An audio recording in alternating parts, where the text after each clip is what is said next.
Good morning.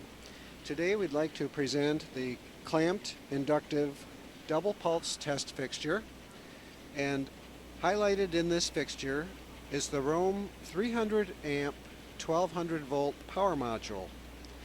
The module is made as a sandwich with the Rohm dual driver sitting on top. It's visible on the right hand side of the display.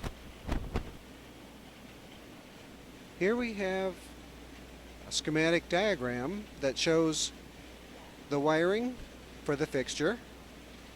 Under the table we have a high voltage power supply and pulse generator that are used to provide the high voltage for the fixture. No, one second, hold it open for a second. Yep.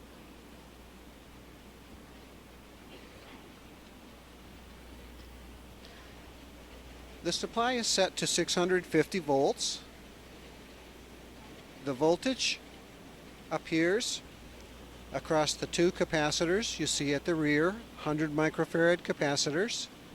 The power is routed through the copper bus bars to our 300 amp power module.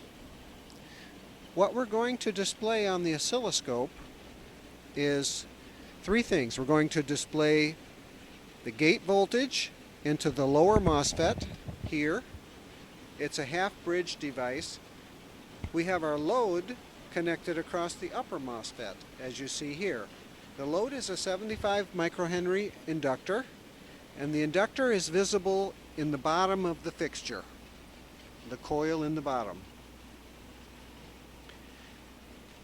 So when I press the button, what you're going to see is the gate drive to the lower device, the voltage from drain to source on the lower device, and the current through the inductor as captured by this Rogowski current probe. Now I'll press the button. You may have heard the thump sound at the instant I pressed the button, which is the response of the aluminum plate to the 600 amp peak current that was in the coil. And on the oscilloscope display, first we have the voltage from drain to source, 200 volts per division, so you can see it's slightly over 600 volts. The gate voltage in blue, as soon as the gate goes high, the current in green begins to climb. The current is 100 amps per division, so we have 1, 2, 3, 4, almost 500 amps. We shut off the lower device. The current then circulates through the silicon carbide diode, which is part of the upper device, slightly decays. We turn on the lower device again.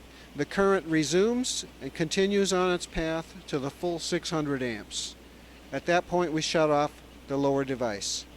A part is rated for 300 amps continuous, 600 amps for 1 millisecond. Thank you.